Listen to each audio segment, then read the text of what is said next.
ভিউটা খুব সুন্দর। ভালোবাসা, ভালোবাসার রাস্তা সবসময় এক নয়। কখনো সেটা শহরের ভিড় পেরিয়ে যায়, আর কখনো ছুঁয়ে যায় গ্রামের নির্জন পথ। আজ আমি আর আমার সঙ্গিনী বাইকে চেপে রওনা দিলাম নতুন এক সফরে। পেছনে পড়ে রইল শহরের কোলাহল, সামনে অপেক্ষা করছে অজানা পথ আর অনেক গল্প। তো চলো শুরু করি আজকে বাগনান থেকে দীঘা যাওয়ার গল্প। Good morning from Bagnan. আজ যাচ্ছি দীঘায়, থাম্বনেল দেখে বুঝতেই পারছো। আর এখন আমি দাঁড়িয়েছি বাগনান কালী মন্দিরে। আমি আর প্রিয়াঙ্কা দীর্ঘদিন অপেক্ষার পর আজ বেরিয়ে পড়েছি। চলো দেখতে থাকো ভিডিওটা। Good morning Bagnan. আজকে যাচ্ছি দীঘায়, সঙ্গে যাচ্ছে আমার স্ত্রী প্রিয়াঙ্কা। এখন যাচ্ছি NH 16 ধরে। প্রথমে কিন্তু আমাদের তেল ভরে নিতে হবে, গাড়ির তেল একদম কম দেখাচ্ছে। আমি যখন এই পথ থেকে যাই তখন কিন্তু এই পেট্রোল পাম্প থেকেই তেল ভরাই। এটা ভারত পেট্রোলিয়ামের একটা পাম্প। আজকে তেলের মূল্য দেখাচ্ছে 106 টাকা। এখান থেকে 4 লিটার 500-র মতো তেল ভরে আবার আমাদের জার্নিটা কন্টিনিউ করছি। একটু হয়তো অবাক হবে, কারণ আমি ভয়েস ওভারে কথা বলছি, কারণ আমার মাইকটা কখন যে খারাপ হয়ে গেছে বুঝতেই পারিনি। এই যে সামনে বাম দিকে বড় একটা ট্রাক চলে যাচ্ছে, এটা কিন্তু দেউলটি স্টেশন যাওয়া যাবে, শরৎচন্দ্র চট্টোপাধ্যায়ের বাড়িও যাওয়া যাবে। এই দেখো, কথা বলতে বলতে চলে এসেছি কোলাঘাটে। কোলাঘাটে আসলেই একটা অন্যরকম অনুভূতি হয়, যদিও আমার বাড়ির কাছাকাছি, তাও আমার খুব ভালো লাগে। এই যে এই জায়গাটা সকলের প্রিয়। কোলাঘাটের ছোট্ট একটা ট্রি ব্রেক। প্রিয়াঙ্কা চা খাচ্ছে, আমি খাচ্ছি না। আমি একটু পরে কিছু খাবো, এখন আর চা খেয়ে উঠতে পারছি না। আমি সকালে চা তো খেয়েছি। তো চলো দেরি না করে বেরিয়ে পড়ি, আর দেরি করবো না। কোলাঘাট যারা কোনোদিনও চা খায়নি তারা কিন্তু একবার এলেও চা খাবেই। যাই হোক, রাইডটা কন্টিনিউ করি। ওই যে দূরে সোজা রাস্তা চলে যাচ্ছে পুরীর দিকে, আমরাও যাবো একদিন। এখন কিন্তু বাম দিকে যাই। এই দেখো, মেছেদা স্টেশন যারা যাবে তারা কিন্তু এই বাম দিকে রাস্তাটা নেবে। বলতে বলতে টোল প্লাজা পার হয়ে যাচ্ছি, সোনাপেটটা টোল প্লাজা।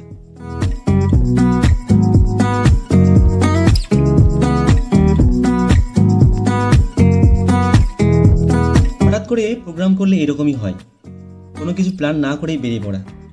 দেখতে দেখতে চলে এসেছি নন্দকুমার। তোমরা সবাই জানো নন্দকুমার থেকে ডান দিকে যেতে হবে, আর আমিও জানি ডান দিকেই যাব। কিন্তু বাম দিকে যে রাস্তাটা চলে গেছে সেটা কিন্তু একটা খুব সুন্দর জায়গা, মহিষাদল। ওখানে গেলে রাজবাড়ি দেখতে পাবে। আর ওই যে সোজা সোজা ওটা কিন্তু হলদিয়া।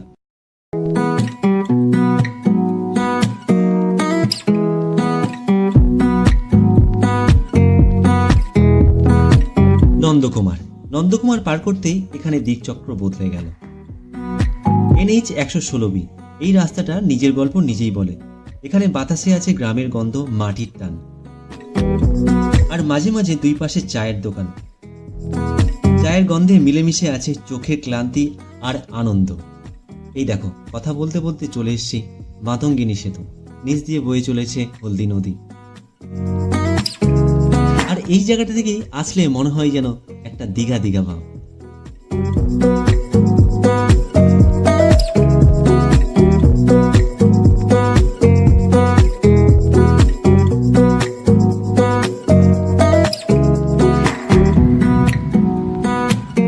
চলে আসলাম চণ্ডীপুর।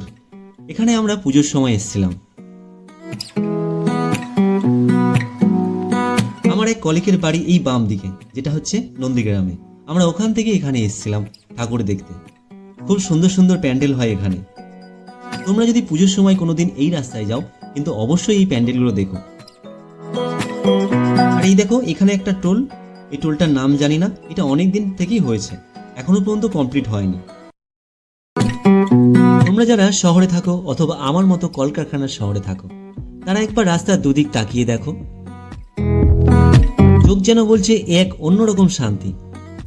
আর এইভাবে গল্প করতে করতে আমরা দুজন এগিয়ে যাচ্ছি। ওই যে দূরে ট্রাকটায় আমাদের হাত দেখাচ্ছে, আর এ দেখে তো মনে আনন্দ আরো দ্বিগুণ হয়ে যাচ্ছে। এইভাবে গল্প করতে করতে পৌঁছে গেলাম কৃষ্ণনগরে। ওই যে রাস্তার দুই ধারে ডাব নিয়ে বসে আছে। এখন চলে আসছি নাচিন্দা মন্দিরে। দূর থেকেই মাকে গড় করে এগিয়ে যাব আবার।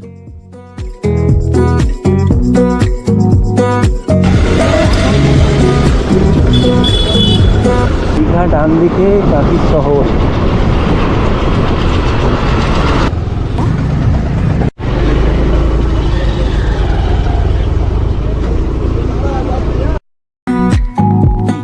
অরিজিনাল সাউন্ডটা শুনতে পেলে তো? এইভাবেই সাউন্ড হচ্ছিল, তাই ভয়েস ওভার দেওয়া। যাই হোক, চলে আসছি চাউলখোলা। এখান থেকে আর 9 কিলোমিটার মাত্র বাকি। এখানে রাস্তাটা একটু জাম, কিন্তু রাস্তাটা বেশ সুন্দর। নিচে এখান থেকে এবার ডান দিকে নেব, তারপরেই পড়বে সি বিচ।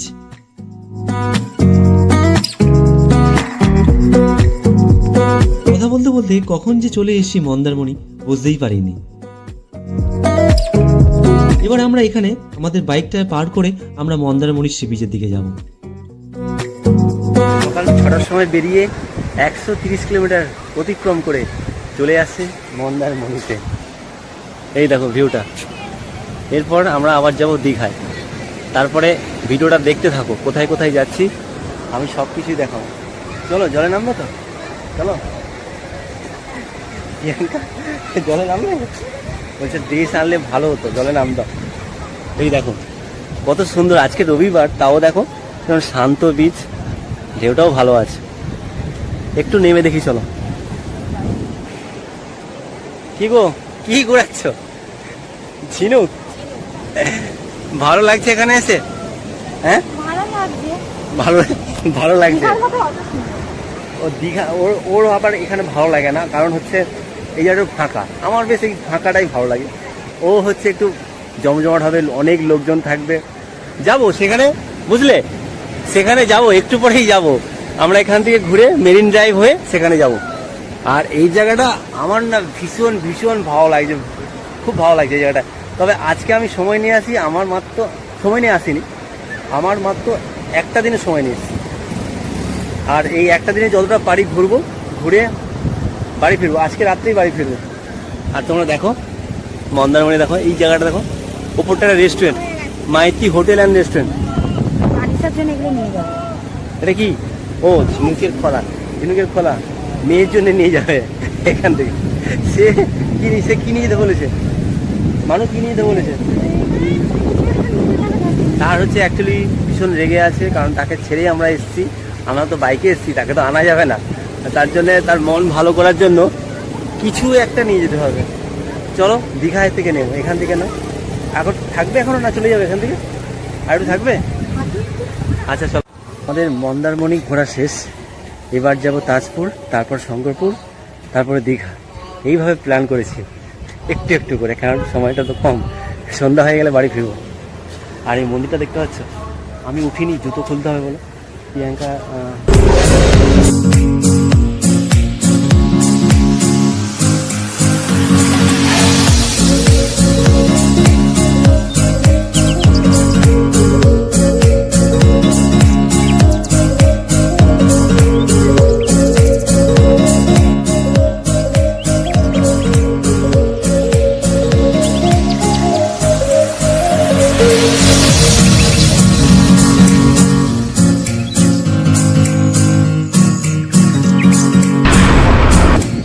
মন্দারমণি থেকে চলে এসেছি, এসে তাজপুরে এসেছি। এবার তাজপুরটা আমি দেখাই তোমাদের কেমন। আমার তো ভালো লাগছে, তোমাদের ভালো লাগলে অবশ্যই কমেন্ট করে জানাবে। দেখো তাজ হোটেল রেস্টুরেন্ট, বিশ্ব বাংলা। এখানকার পরিবেশটা এরকম, এদিকে পার্কিং, এদিকে এটা বিশ্ব বাংলা রেস্টুরেন্ট। চলো বিচের দিকে যাওয়া যাক।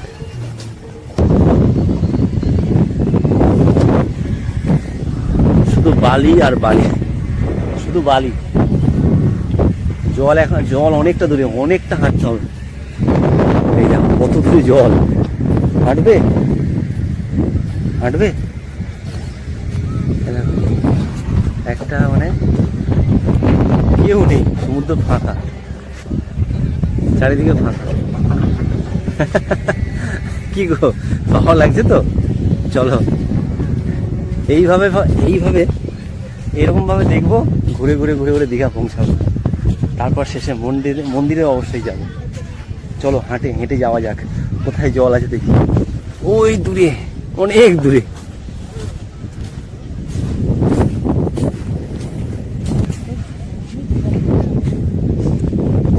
ওয়েদারটা ভালো।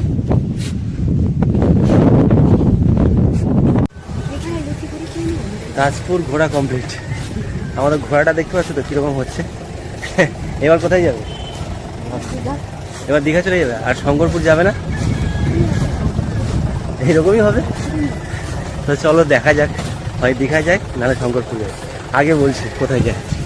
আর এখানে কিন্তু বেশ সুন্দর পরিবেশ, এখানে খাওয়া দাওয়া, এখানে অনেক সারি সারি করে সব হোটেলগুলো আছে, একটার পর একটা হোটেল। কিন্তু আমরা এখানে খাবো না, আমরা খাবার বানিয়ে খাবো। কি খাবার বানাবো দেখাচ্ছি আর একটু পরেই আসবে।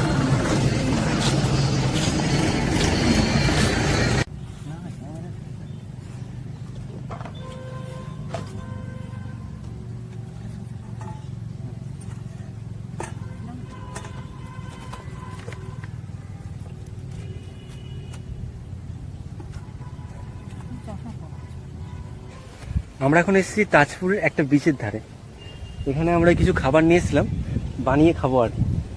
ম্যাগি আর হচ্ছে ব্রাউন ব্রেড আর পিনাট বাটার আর ডিম সেদ্ধ, এটা খাবো। আর মুড়ি শশা আছে। আর এটা আমরা এখন খেয়ে আবার আমরা দীঘার দিকে যাব। এটা হচ্ছে এটা রুটি চলছে শেখা, ম্যাগিটা হয়ে গেছে আর ডিম সিদ্ধটাও হয়ে গেছে।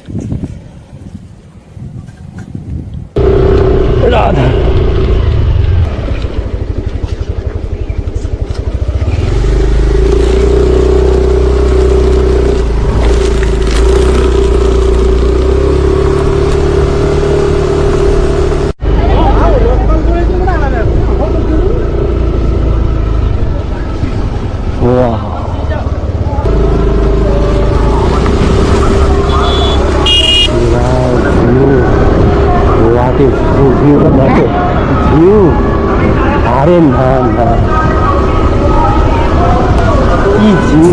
তাজপুর থেকে শঙ্করপুর এই সি বিচ রোডটা যেন একেবারে স্বপ্নের রাস্তা। একপাশে নোনতা হাওয়ার ছোঁয়া, অন্যদিকে সারি সারি গাছ, মাঝখান দিয়ে চলে যাচ্ছে সরু একটা পথ। বাইকের ইঞ্জিনের শব্দ আর ঢেউয়ের গর্জন মিলেমিশে তৈরি করেছে এক অন্যরকম মিউজিক।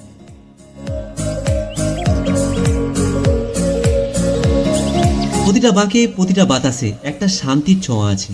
এখানে কোনো ভিড় নেই, নেই শহরের কোনো কোলাহল, আছে শুধু প্রকৃতির সমুদ্র আর মুক্তি। তাজপুর থেকে একটু এগোলেই শঙ্করপুরের সৈকত দেখতে পাবো। এখন আসলাম আমি শঙ্করপুরের ওল্ড সি বিচ। এখানে কেউ আর আসে না, কারণ এই জায়গাটা এই অবস্থা, সব ধ্বংস। এখানে দেখার আর কিছু নেই, সমুদ্রের জল অনেক দূরে। এই তো একদম সি বিচ ফাঁকা। প্রিয়াঙ্কা ওখানে দাঁড়িয়ে আছে, ওরও খুব একটা ভালো লাগছে না। অ্যাকচুয়ালি বাইকের জন্যই এইসব জায়গায় আসা, নাহলে কিন্তু আসাটা সম্ভব হতো না। আমি একটু এর ওপরটায় উঠে সি বিচটা দেখি। বাহ, ভিউটা খুব সুন্দর। আর ওই দূরে দেখা যাচ্ছে ওটা হচ্ছে নিউ সি বিচ শঙ্করপুর, বিশ্ব বাংলা গেট। ওখানটায় আসতে পারো তোমরা। আর যদি মনে হয় বাইক বা গাড়ি আছে তাহলে এখানটা আসতে পারো। ওই দূরে সব জোয়ারের সময় যখন গাছপালা সব ভেঙে গেছে, আর এদিকটা এই অবস্থা, প্রায় সব ধ্বংস। না আর দেরি করবো না, এবার চলে যাব একদম দীঘায়। প্রথম থেকেই বলে আসছি এবার যাব সোজা দীঘা, কিন্তু একের পর এক সি বিচ আসছে। এবারে যাচ্ছি আমরা মোহনা, যদিও অনেক বেলা হয়ে গেছে, এখন প্রায় 11:15 বাজে। দেখা যাক সেখানে কি আছে। আর এদিকে বাম দিকে রাস্তাটা দেখো কি অপরূপ লাগছে না। চলো একদম মোহনাতে গিয়ে দেখা হচ্ছে। এখন সময় দুপুর 12টা, আর আমরা আছি মোহনা। 12টার সময় কি দেখতে পাবো? এরকম ফাঁকা মার্কেট, লোকজন সব ঘুমাচ্ছে, কিছু নেই। কিন্তু এখানে দুটো জিনিস দেখতে পেয়েছি। এই দেখো, এটা কি? এটা কি? এটা মাছ, আমি নাম জানি না, তোমরা জানলে কমেন্ট করো। প্রিয়াঙ্কা রীতিমতো রেগে যাচ্ছে, এই দুপুর 12টার সময় রোদে যেখানে সেখানে নিয়ে যাচ্ছি। মোহনা মার্কেটে সব ঘুম দিচ্ছে, এইভাবে ঘুমাচ্ছে, আর আমরা দুজন ঘুরে বেড়াচ্ছি। রেগে আলো, এবার সোজা দীঘা যাবো। চিনতে পারছো সেই ছোটবেলায় মা বাবার হাত ধরে আসা, বা এখন স্ত্রীকে সঙ্গে নিয়ে আসা। দীঘা আমরা যতবারই আসি না কেন আমাদের কোনোদিনও পুরনো হয় না, প্রতিবারই নতুন নতুন লাগে। আর এবারে তো আমার কাছে আরো নতুন, কারণ মন্দিরটা হওয়ার পর এই প্রথম আসছি আমরা।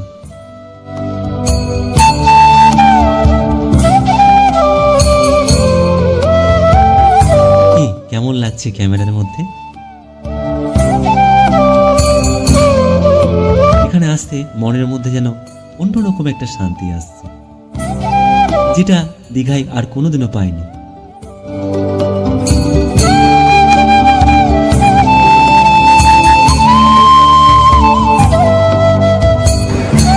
দীঘায় এসে যদি এই বিষটায় না বেড়াতে আসি তাহলে বেড়ানোটা কি সম্পূর্ণ হবে? হ্যাঁ, এইটা হচ্ছে সকলের প্রিয় দিক, তাই তো? তার জন্য দেখতে পাচ্ছ কিরকম ভিড় এখানে, পুরো মেলা মেলা মেলা। তবে এখন হাঁটা চলছে, অনেকটা জায়গা পাচ্ছি, আমরা এই হেঁটে হেঁটে বেড়াচ্ছি।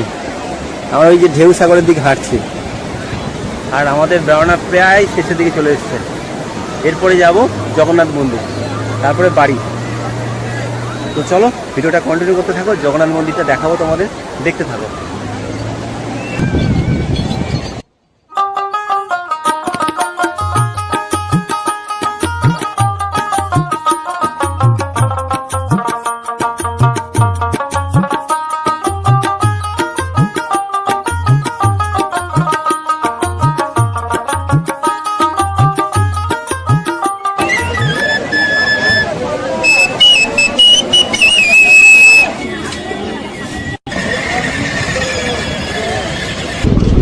সিরিজ দেখে বেরিয়ে গেলাম।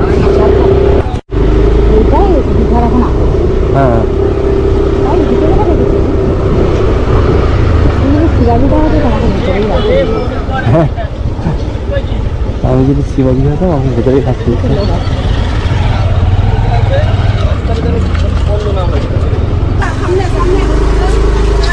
এখানে পার্কিং করে দিলাম, আর আমাদের হেলমেট ব্যাগ ওই সামনে ওই দূরে কাউন্টার আছে, ওখানে জমা রাখতে হবে। চলো যাওয়া যাক। 6 নম্বর গেট থেকে ঢুকলাম।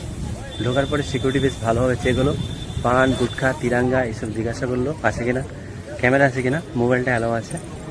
তারপরে সিকিউরিটি খুব ভালোভাবে চেক করে ভেতর দিকে যাচ্ছে। আর এই তো এই রাস্তা থেকে হেঁটে যাচ্ছি সামনে। এখানে এখানে সেই যজ্ঞগুলো হয়েছিল, এই জায়গাগুলো। আগে দেখো বয়স্ক লোকরা দীঘায় আসার জন্য ভয় পেত, এখন দেখো সবাই আছে শুধুমাত্র এই মন্দিরটা হওয়ার জন্য। আর এটা একটা খুব ভালো জিনিস লক্ষ্য করলো, যারা হাঁটাচলা করতে পারে না তাদের জন্য এরকম ব্যবস্থা আছে।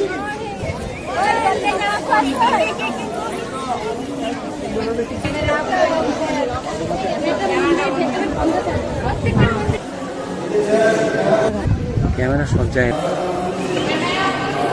Camera off.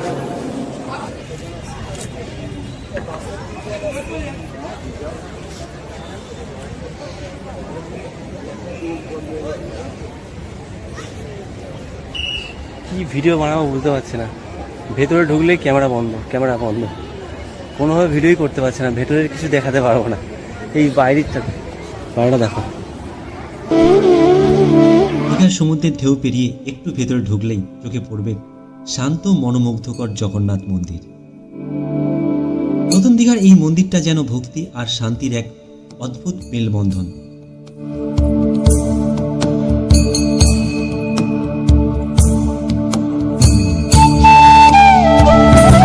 মন্দিরের গেটটি ঢুকে মনে হয় যেন পুরীধাম এসে পৌঁছে গেছে সাগরের শহর। সামনে উঁচু গম্বুজ, সুন্দর খোদাই করা পাথরের কাজ, আর চারপাশে ভক্তদের মুখে জয় জগন্নাথ।